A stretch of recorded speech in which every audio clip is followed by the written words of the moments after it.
Good morning, everyone, and thank you for joining us for this special event as we reveal the full Denmark SailGP team presented by ROCKWOOL crew for Season 2 of SailGP.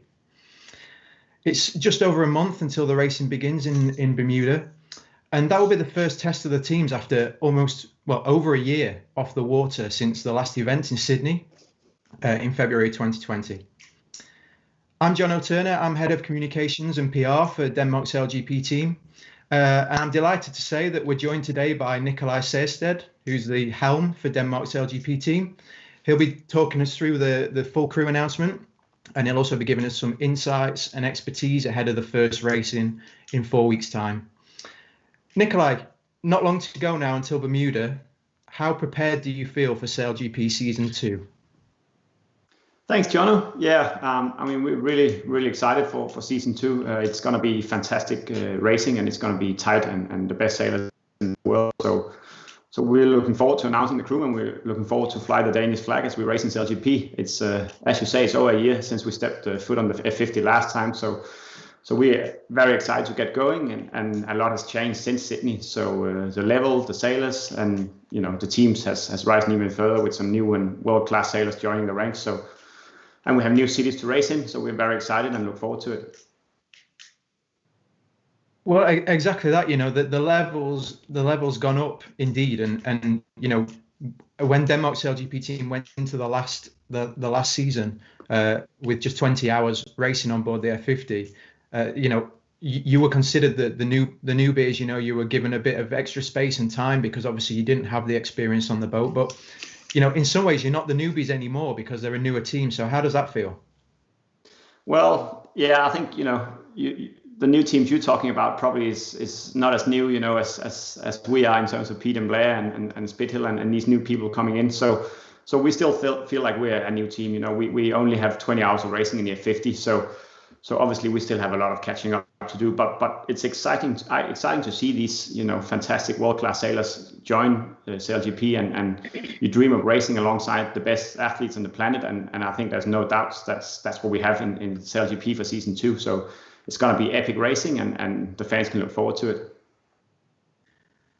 Absolutely, and of course on Denmark SailGP Team we have some pretty talented sailors ourselves. We've got Olympic medalists, World Championship winners, round the world racers and record breakers like yourself, Nicolai. So is it time to reveal the team for Season 2? Should we take a look? Let's do it. Okay.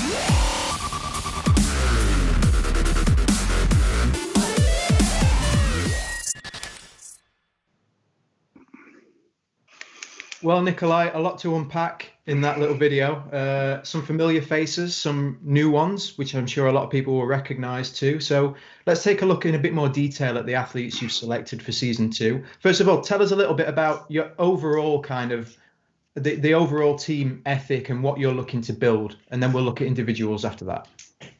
Yeah, we're really happy to confirm that all of the team from last season will return for Season 2. It's a big plus for us, as we spent a lot of time together. We developed, and thanks to ROCKWOOL, we've been able to grow and work together for a full year. So I think we're far stronger now than we were before the pandemic. So I think in general we are in a very good position, and we have some very good foundation to build on. So in terms of individuals, let's tell me a bit about Rasmussen, and your relationship with Rasmus stretches back some years. So tell us a little bit about kind of how you met Rasmus and your experience with him and what he brings to the team. Yes, myself and Rasmus, sailed together for more than 10 years. I met Rasmus when I was a young sailor myself, trying to learn the game and work my way up. And he gave me opportunities in terms of giving me responsibilities and options to sail on teams that he was involved in. So Rasmus and I go a long way back, and he brings tons of experience to the team.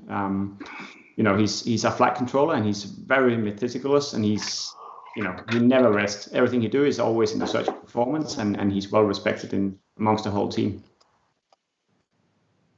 And then of course we've got Tom Johnson, the only non-Dane in the crew. So how's Tom's Danish coming along? And tell us a bit more about Tom, what he brings to the team. Yeah, I mean, Tom, he's slowly starting to speak Danish. He's not quite there yet, but he will be, I think, by the end of the season. Not to put pressure on him. Tom and I raced the first ocean race together on board the same boat, so we also have a lot of history together. We worked, very closely for many years, and I really enjoy sailing with Tom. He's always a guy who has your back, and he's very skilled and very talented. So having him on the boat gives us a lot of speed, and that's what we need in terms to perform well. We need a fast boat, and that's what Tom's delivering us. And then of course we've got the Rosendahl twins, Lars Peter and Hans Christian. They tend to come as a package, but they are very different people. So tell us a little bit about two of the fittest grinders in SailGP. Yeah, I think Lars Peter and Hans Christian are a great asset to us. Obviously, as you say, they always come as a package, but they are very different, and they bring different skill set and qualities to the team. Very talented, very dedicated, and eager to learn. And as you say, I think they're probably some of the fittest sailors I've ever met. So they are a great asset for us, and I think they make a big difference for our team in terms of the always putting energy into the whole project, mentally and physically, and making sure that we enjoy it while we do it, and also push ourselves to go even further. And how have you seen Lars Peter and Hans Christian develop over the last kind of 12 months? Obviously, they came into SailGP, two young guys, and they've been, part of Team ROCKWOOL Racing as we've gone through the last 12 months as well. So how have you seen them kind of develop into their own characters and also their own roles around the team? They're very mature for their age. It's when you look at them, you think they've been in a professional team for more than 10 or 20 years, how they behave and operate. So they're really developing and taking on a lot of responsibilities. You can trust very hard and difficult tasks with them, and they will solve them, and they only come back once they've solved them. So they're very very easygoing, easy to work with, fantastic personalities, and they're really growing quickly, and I think they'll be superstars before we even go halfway through our SailGP project.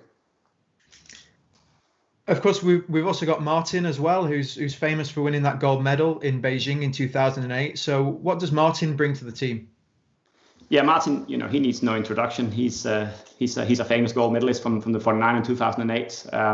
But he doesn't dine out on his success. He's as down to earth as they come. He's super dedicated, very hardworking, and you can hang tons of medals around his shoulders, and he will not bring them with him. He will just behave like he always has. He's such a nice personality, and he's the tough Viking on the team. I don't think you can break him, even though you should try, and you can make things very hard, and you can work really long days. He will always smile, and he will always just do the work and move on. Excellent. And of course, we've got two new faces. We've kept everyone waiting a little bit. We did reveal in the video, but Nicolai, tell us a little bit about the two new additions to the team ahead of Bermuda.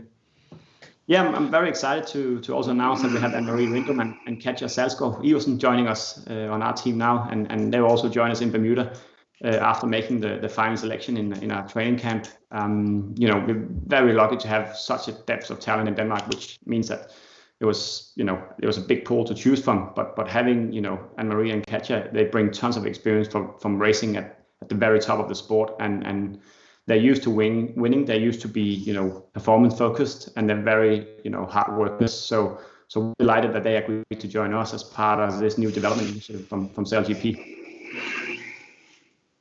I mean, it's a really positive step, I think, for the sport, Nicolai. The initiative from SailGP. So what's your kind of reaction to that, and what are your hopes for the program overall?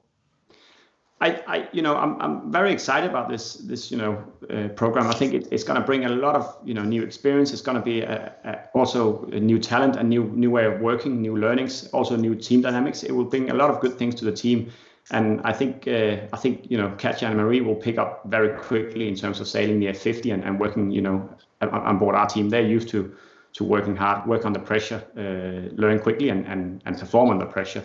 So, I have high expectations, and I don't think we're going to actually feel a big difference in how we operate as a team, I think they're going to fit in just fine and quickly just become part of as a team as everyone else is. And finally, Nicolai, the only person we've not discussed as part of the crew reveal is yourself. So what would you say you've learned over the last kind of 12, 15 months since we started the project, and what are you hoping to achieve in season 2? I think this year taught us many things, but in general, it's been a very good year, and I've learned that it's never not worth putting in every single hour and every single minute of work. It's always going to pay off eventually, and we had many times this season where you didn't actually know what to expect and you didn't know what to prepare for, but we just kept putting in the work and hope that things will come a little bit back to normal, and here we are now. We are about to start racing again for season 2, and we put in the work, we've done the hours, and I think we're more ready than we were when we started in Sydney last season. So I'm quite excited for the team, and very excited to come and pick up where we left it, and I think we're going to do a lot better than when we're doing in Sydney. Fantastic, and we're very, very lucky to be joined by our new additions, Anne-Marie and Katja, and Martin as well, who join us live on the call. So hi guys. Hey. Hi. How is everyone? All good, man. All good. Good. So Anne-Marie, we'll start with you. You're in Lanzarote right now. It looks very nice and sunny. How are things going in Lanzarote? Well, it's been great. We had a training base here for the whole winter, and I'm kind of sad to leave in the 5-6 days. So it's going well, and the training is great here. Big waves and kind of like Japan. So that was what we were looking for. Great stuff. And obviously, Anne-Marie, you're very successful in your class. You will be racing at the Olympics later this year as well. So how was it going into the training camp in France for this project? And how do you think the leap will be from kind of being a single-handed sailor to being, part of a team, a much bigger boat? How do you expect that to go? Yeah, it's definitely going to be a challenge. I mean, I'm used to be alone in the boat, but yeah, I'm on a team right now that I have a very close kind of like training group. So I think it's going to be a challenge to be on the same boat, that I cannot make the decision myself. But I'm definitely looking forward to it and learning a lot. I think that could give me a lot to just hear what the guys have to say, and yeah.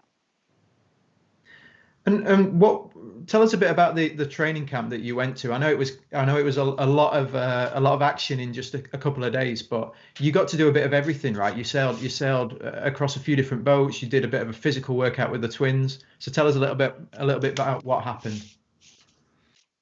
Yeah, so we came to France, and a week before I was actually quite nervous because it looked like it was snow over there, but luckily it disappeared. But yeah, and then the first day we sailed the Wasp. The wind died, so it was like 30 knots, and then it came down to 0.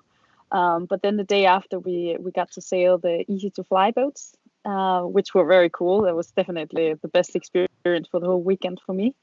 And then afterwards, we were sailing the Wasp. It was quite challenging, and I was trying to sail down for like half an hour, but it didn't work. Too much wind. But yeah, very challenging, and definitely the learning curve in those foiling boats are really steep for me. So that's very exciting. I love to learn something new. And what does it mean? What's the pull for you of an event like SailGP? What do you know about SailGP? And I guess you've kind of followed this project from afar since the start. So what is it about SailGP that's attractive to a sailor like yourself? I think for a lot of sailors, we all have a dream to like sail the fastest boat, and I'm pretty sure that this is the fastest boat you can ever sail. So just that challenge, it's kind of Formula 1 in sailing. So I'm very much looking forward to sail that. And then obviously it's the best sailors in the world who is sailing these boats. So that's also very exciting to be competing against the world's best sailors. Great stuff. Katja, just bringing you in quickly. You're well known in Denmark for your success in the Olympics in 2016 as well, alongside Jensen May Hansen. Jenna went into the ocean racing the following year in a similar kind of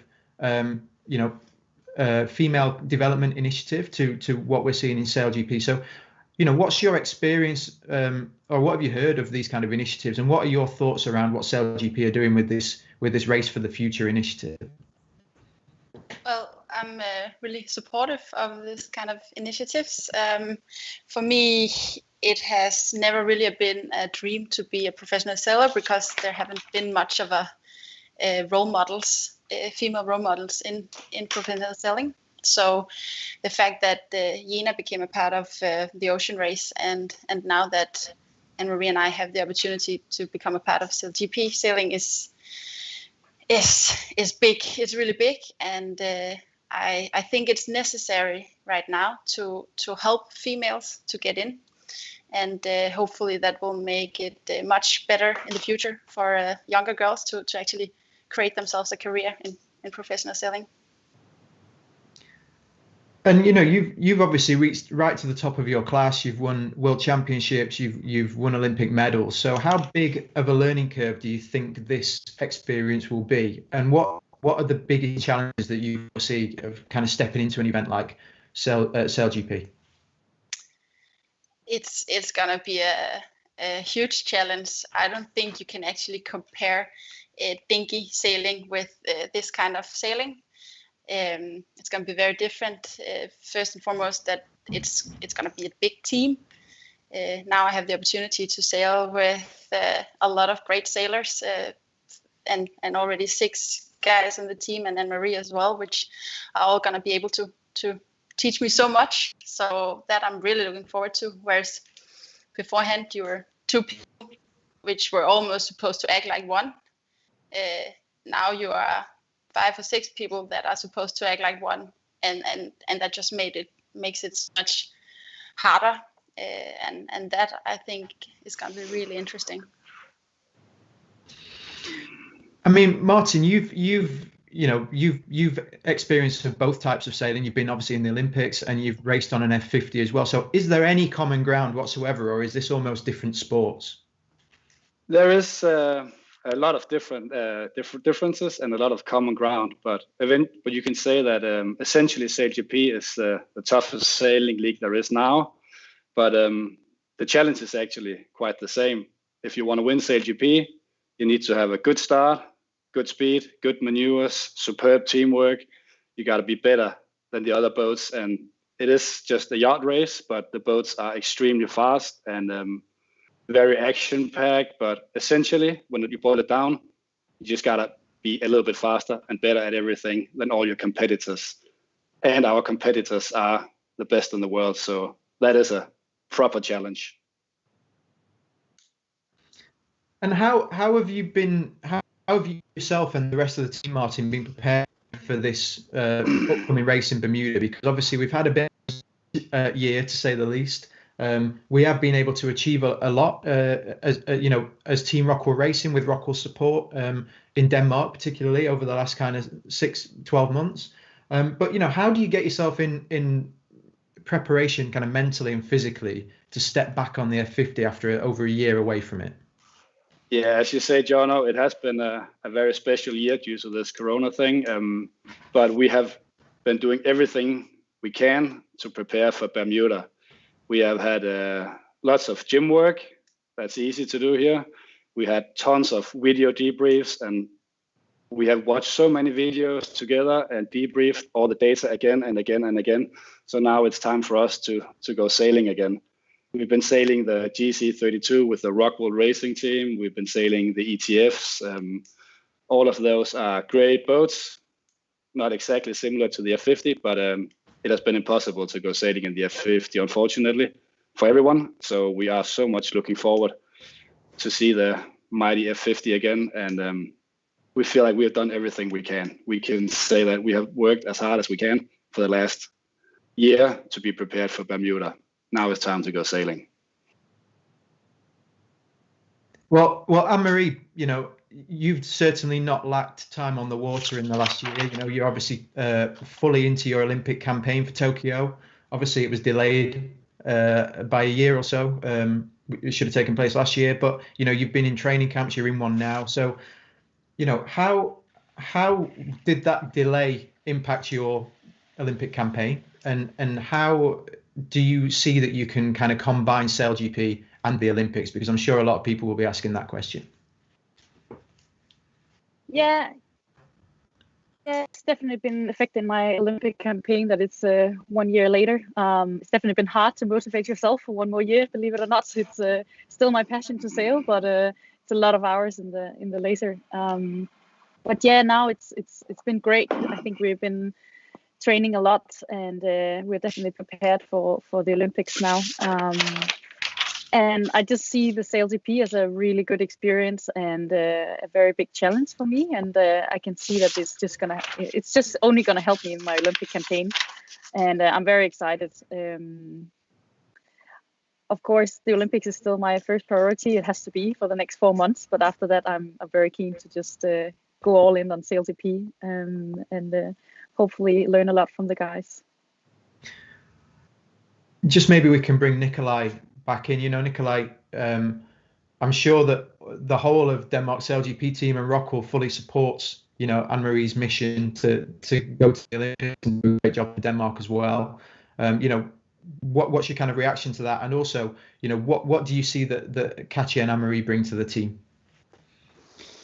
Yeah, for sure. We are going to support Anne-Marie's Olympic 100%. It's very important, that we get the medals to Denmark, and we will do everything we can to accommodate that and be very flexible. So it's, as a team, we always got to make it. We always got to turn into a family, and families look after each other, and we help each other, and we have a bit of a space to make sure everyone feel welcome and operate well. And from Anne-Marie right now, the important thing is that she can focus on the Olympics without feeling she's falling behind or not 100% involved. So that's our biggest job, to make sure she feels 100% involved and still have time to focus on the Olympics. And yeah, to answer your question in terms of what they bring to the team, it's a lot more than I think you can imagine at the moment, because they have so much experience, both of them in high performance and strong mentally sailing games, and we have a lot to learn from them as well. For sure, they have stuff to catch up in terms of their 50 and the boats and the technical stuff, but that they will catch up. They will get that sorted eventually. But once you're sailing the boat really well, it comes down to performing on the day and delivering the points you need on the day. And they've showed for many years that they're capable of doing that when it matters. And that's what we also gotta, learn from them and use them the best we can. So yeah, as I said earlier, I have high expectations for them, and I'm very sure they're gonna deliver exactly what we expect. Fantastic. Well, we've got some time for a few questions from the comments and the chat, and I've got a few sent through already. Apologies to any viewers, but these are going to be a mix of Danish and English, so please bear with us if you don't speak one or the other language. If you don't speak English, then it's probably been a long 20 minutes so far. But Nicolai, in Danish, just sum up what can Katja and Anne-Marie bring to the team and the boat. I know you've just done that in English, but in Danish, please. And also, are there any challenges that you foresee expanding the team with mixed genders? Katja og Anne-Marie kommer med en enorm erfaring i forhold til at vinde og levere resultater. Og i sidste ende er det kommer til at handle om også for os. Jeg ved, der er nogle udfordringer med at lære at sejle båden og det tekniske og gå fra en jolle til en F50 er selvfølgelig en stor udfordring, men det skal de nok få styr på. Og det er en proces, de skal igennem, ligesom vi også er igennem den. Og på et tidspunkt, så når man til et sted, hvor man synes, man har godt styr på båden, og så handler det igen om at levere resultater, og det er de ekstremt gode til. Og det skal vi prøve at suge så meget vi kan fra dem af, og sørge for at hjælpe os med at levere de her resultater, som vi har sat os et mål for. Og i forhold til udfordringerne med at have nye holdkammerater, så er det ikke udfordringer imod, det er det fordel. Altså, det er altid en fordel, når der bliver stillet nogle spørgsmål, når der kommer nogle nye synspunkter, nogle nye vinkler at angribe tingene på. Så alle nye spørgsmål og nye idéer til at gøre tingene lidt bedre eller lidt anderledes er en super styrke for holdet. Og det handler selvfølgelig om, at vi skal holde fast i kulturen, og vi skal udvikle kulturen, men det er ingen problem med Anne-Marie og Katja. De kommer til at passe rigtig fint ind i den her kultur og familie, som vi har bygget sammen med ROCKWOOL. Thank you. In terms of the roles that the girls will take on the boat, I know that not everything is necessarily clear in terms of what's mandated by SailGP or, what the rules will be around each race, but is there any information you can give us on how you see that working? And if you could give us that in Danish and English, please. It's we haven't decided yet how we're going to, use Anne-Marie and Katja the best. That's something we need to work on together with them. It's we're not going to fix ourselves into saying this is how we're going to do it. We are going to be a little bit open, a little bit flexible, and make sure we get the best performance long term. So we need to have a little bit of a time and see how it plays out, and also really see where we can develop them the best and make them the best sailors for us and for the team. So we'll be a little bit patient before we sort of lock ourselves into how we use them and have the setup on the boat. And in Danish, it's I'll try to say the same thing. It's always weird to jump between English and Danish, men i forhold til hvilke positioner på båden og roller som Anne-Marie catcher for, så er det ikke noget vi på nuværende tidspunkt vil låse os fast på. Vi er nødt til at være fleksible og åbne omkring det stærkeste hold, og hvor vi kan bruge dem på den bedst mulige måde. Så vi skal lære hinanden at kende, og vi skal bruge noget tid sammen, og vi skal se hinandens styrker og svagheder an, og så prøve at se, hvordan vi kan bruge hinanden bedst og udvikle hinanden. Og så skal vi nok ret hurtigt få et billede af, hvordan vi får det stærkeste hold, som kan vinde flest resultater og salaser, som i de sidste ende det handler om. And also, Nicolai, in Danish, please, how do you intend to rotate around the positions? Not necessarily just with Anne-Marie and Kachi, but in terms of the team in general. Obviously, you're expanding the squad. You've got a bigger squad now. So how do you intend to rotate around positions, and will you be treating it as more of a squad now, because you've obviously got you've got multiple people on the shore? Det er jo, altså, vi er jo et hold, uanset hvor mange vi er på holdet, og vores opgave som hold er at stille det stærkeste hold og levere de bedste resultater, og det fortsætter vi med at gøre. Så i forhold til, hvordan vi roterer og hvilke pladser vi øver og træner og frem og tilbage, så kommer vi til at være ret åbne. Altså, vi skal sørge for, at vi stiller det stærkeste hold og kan levere de bedste point. Og det kommer ikke til at ændre sig. Så det er for tidligt at sige i forhold til, hvordan vi kommer til at gøre det med pladsen og hvordan vi kommer til at rotere. Men en ting er sikkert, det er, at vi kommer til at prøve en masse forskellige ting af, og virkelig prøve at være kreative og åbne omkring, hvad der fungerer bedst. Og så laver vi nogle fejl, og vi laver også nogle ting, der fungerer rigtig godt. Og det er de fejl og de kan man sige, erfaringer, der gør, at vi i sidste ende sætter det stærkeste hold og laver det bedste setup for SailGP i Danmark. Okay, thank you. And back to English now, Nicolai. The America's Cup has just taken place. Obviously, there's a few sailors from the America's Cup who are stepping into SailGP for season 2.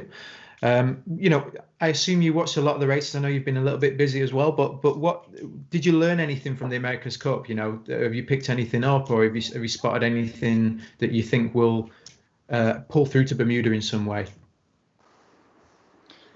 I think it was a fantastic cup. It was close racing, and it was really, really good and fun to watch. I think in terms of learnings, there's always good learnings in how they sail and how hard they can push the boats. But I think in the end of the day, the fastest boat wins, and that's also a note to us. We need to make sure we're the fastest boat and we sail well. So I think SailGP will be very, very close. So it's not enough to be fast. You also got to be position yourself well. You got to get good starts. You got to do good tactics. So it's a bit of a full package in SailGP. It's the same in the cup for sure, but with 8 boats on the line, it's a little bit different. So I think our learnings is a bit more in terms of previous SailGP races compared to the 2 boats America's Cup racing. But for sure, you can learn from every sail race you're watching. And obviously with Bermuda just around the corner, it's 4 weeks, I think 4 weeks tomorrow until the first racing in Bermuda. So, have you got any expectations? Do you have a target, or are you just taking it as it comes, Nicolai? I think, we have a lot of expectations, and especially also, having a full year with ROCKWOOL support where we're able to develop and learn as a team and grow as a team. So I think, we have more and higher expectations now than we did in Sydney. Obviously, we can't change the fact that we still only have 20 hours of racing in the F50, and we are far bit behind the other teams. But we spent our time really well this year. We worked very hard, and so our expectations has grown, and I think we can from first race in a month in Bermuda, I think we're able to fight with at least some of the teams, and then throughout the season, hopefully we can fight with a few more of the teams who's probably going to be quite strong. So that's clearly expectations, and we always had a dream and a goal of end up on the podium in the SailGP, and that hasn't changed. It's probably just increased even more this year with our eager to get going. And Martin, we're obviously looking at Bermuda because it's the first event of the season. It's where we'll be able to see a marker for how the teams are going to do. But we also have a special event down the road, actually 150 days today, is the ROCKWOOL Sail Grand Prix in Denmark, in Aarhus, the 20th and 21st of August. Martin, you're from Aarhus, you've grown up there. How big of a deal is that for Aarhus to host SailGP in the first ever Scandinavian SailGP event? Right now, Jono, I'm smiling because I'm thinking about the Denmark ROCKWOOL SailGP event in Aarhus in August, and it's going to be so great. I'm looking so much forward to it. But if you look at it for Aarhus is turning into be a major city in international sailing. There's every year, the last many years, there's been great events. But now we are topping everything with this ROCKWOOL Denmark Sail Grand Prix. And this is going to be so awesome for both the city and for Denmark and for sports in general. And for me personally, being from Aarhus and being able to go-cast the monster boats for my friends and family and everything up close, I'm really looking forward to that event. Personally and on behalf of Aarhus, for sure. And it's an amazing, it's an amazing facility down in Aarhus with the sailing centre, purpose-built for sailors as well. I'm sure everyone on the call has spent a lot of time up in Aarhus and using that facility. So, Martin, obviously it's been a strange year. We hope that things are moving in a better direction, but that could be a real highlight of the year. When people can hopefully get down to the sailing centre and see the F50s, for real in Aarhus, and obviously cheer on the Danish team in the first homecoming event. Oh, for sure. I love that sailing centre. I literally go there every day to go training and just come down there with the family once in a while. The atmosphere down there is phenomenal. It's iconic view. It's perfect. That sailing center is the best in the world. I've never seen anything like it. It's going to be awesome. Great stuff. Well, 150 days to the ROCKWOOL Denmark Sail Grand Prix in Aarhus. We have a little video just to give us a look at what is to expect.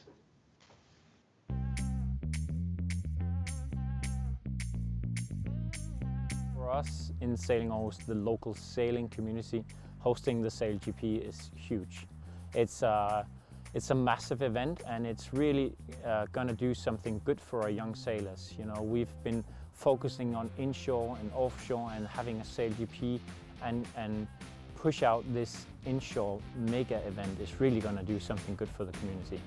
Well, one of the things you feel when you come to the sailing center as a sailor from abroad is that you actually feel that this was built by sailors, for sailors, supporting by a city who wants to be the leading sailing venue in the world.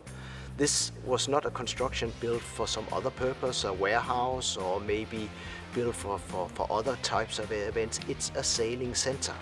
And you feel that when you come into the building, this was made for sailing by sailors.